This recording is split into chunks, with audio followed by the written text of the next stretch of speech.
Hey guys, welcome back to the channel. Today's day 10 of 30 on the journey to the SC-200 Microsoft Security Operations Analyst exam.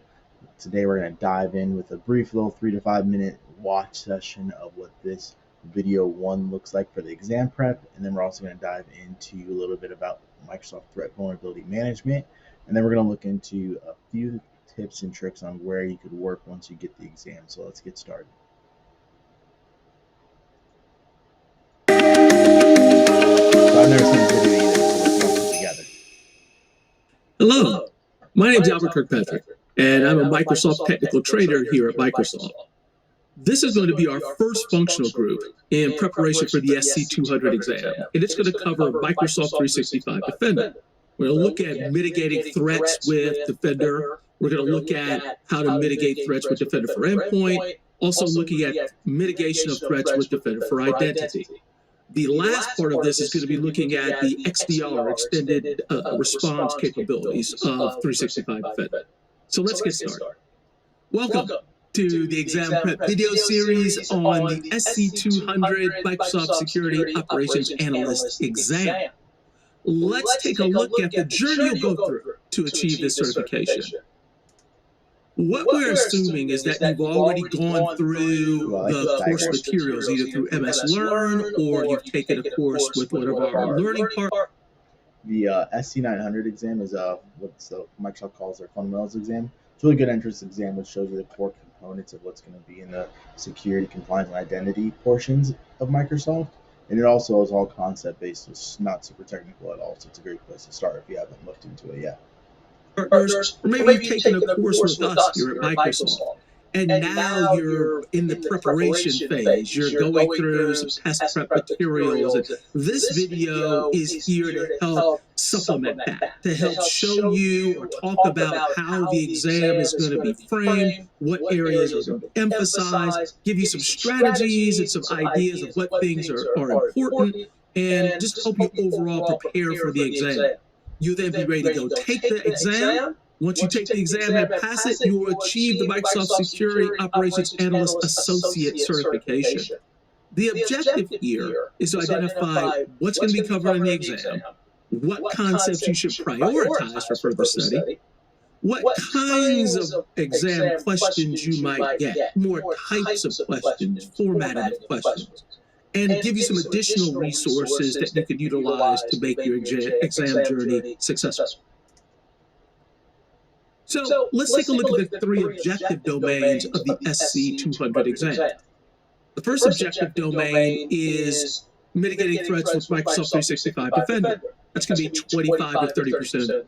I think a real important thing, I also mentioned this on day one and then I think day 7 of my journeys through Medium. And what you'll see here is you really need to focus on Microsoft Sentinel, right? Like as much as we're going to focus on bits around Microsoft 365 Defender and Microsoft Defender for Cloud, it is really, really important to understand what Microsoft wants you to know on mitigating threats with Microsoft Sentinel.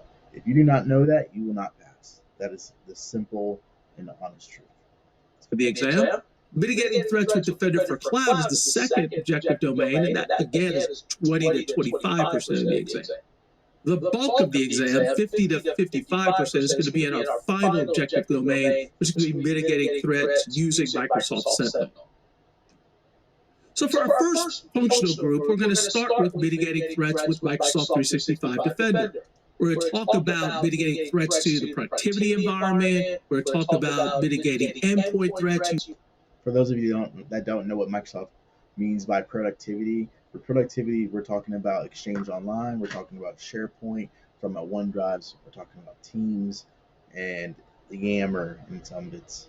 Using Defender for Endpoint, we're going to talk about identity threats using Defender for Identity, and the overall extended detection and response capability that you'll find in Microsoft 365 Defender. Right. One of the key things to remember about Microsoft 365 Defender is how it fits into this concept. This is a really good diagram for those of you that might want to take a screenshot. This is a really good one. A lot of times on Microsoft exams, you'll get questions around how does a certain function work and what's the order in which that function works, right? So a great way to say is, hey, put these steps in order So for this example, right, how does automated investigation response capabilities include, like, what is it, right? And so an alert, depending on the alert, a playbook's is an automated investigation begins immediately while the trigger runs. Its scope can increase as new related alerts are triggered. During and after an investigation, details and results are available to view, and then the SecOps team can review the results and recommendations and approve remediative actions. AIR, which is automated investigation and response. A lot of what the exam is going to be is how we can apply that kind of automation capability to what we might do in an actual environment. What do we do when, say, an alert's triggered?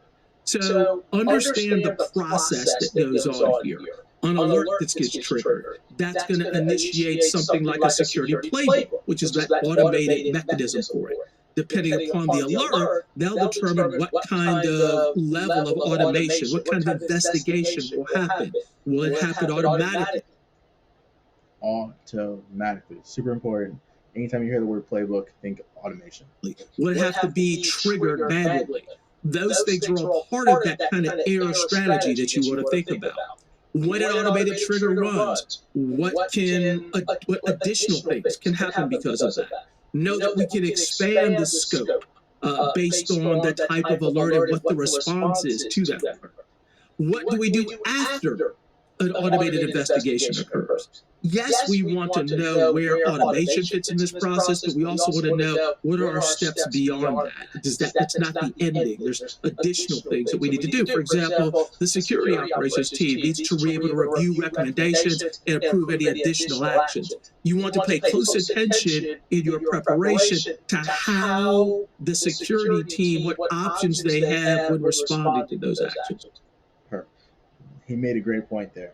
What are the options that you as a SecOps team member will have the ability to do? So as you open each blade in the Microsoft Security Center, take note of what you can do on each of those, right? So when we dive in here in just a few minutes onto what threat and vulnerability management is, we're going to take a look on what you can do on each different aspect, because that is very well going to be a test question, right? Hey guys, welcome back. We're going to take a quick look at Microsoft Defender vulnerability management and what it entails. One of the coolest things about Microsoft Learn is it always includes a video overview of whatever tool and service you're looking at. So you guys can come take a look. That link will be in the video. And one thing about Microsoft Defender vulnerability management is it's for continuous discovery, it's for risk-based intelligent prioritization and remediation and tracking. So we're going to take a quick look at the dashboard and call it a night.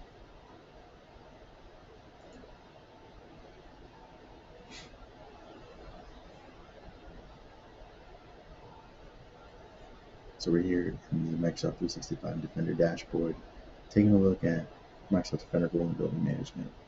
It gives you a great exposure score, so you can see what your exposure is across your organization. The lower the score, the better. The higher the score, the worse. Which is the opposite of your secure score. And so here we see that one of our biggest vulnerabilities is we have a 0-day in our tenant that we should clean up. This is a demo tenant, so I'm not really worried about it. You can see if we have any events, which we don't. Right, and so we can see here, we can't really take any action really yet, right? Just not yet. So let's go to recommendations. Right. So here we can export, we can do some filters, right? So if we want, we can see what we could filter on. So if we have actives, so basically we can filter on the status, the remediation type, the related components, if we have any tags, OS platform, device status, and threats. So we can click into one, we can read all about it. So what it is, the vulnerabilities, you can see if we've exposed devices, and is there an exploit available, 5 of our devices are exposed, the impact will bring our score down by 27 points. So you can request remediation. The remediation is done through Microsoft Intune. to push out a request to go remediate those devices into administrators would find out. And so if we go to remediation, let's see if we have any remediation activities. Go to inventories. Inventory, our options are, you can see what software we have deployed out there. And so we have Visual Studio Code, Windows 10, the iPhone OS, we have Light DB, Internet Explorer, Defender for Endpoint for iOS out there, Windows Defender, OpenSSL, Teams. See what browser extensions anybody has deployed. Looks like we need the actual Defender for Vulnerability Management full license. Certificates probably need full license as well. So you need your full license to pass that. So the two new vulnerabilities, you can see the timeline. Apple OS became exploitable. Microsoft Office became exploitable. So you can see exploitable vulnerabilities, which ones are new, right? So you have a lot of great data here just to make quick value of in your environment. So I think tomorrow we'll dive deeper into how we can take it further. Maybe I'll even get the trial license to see what the inventories look like and deploy across a few more machines. So until then, guys, have a good night.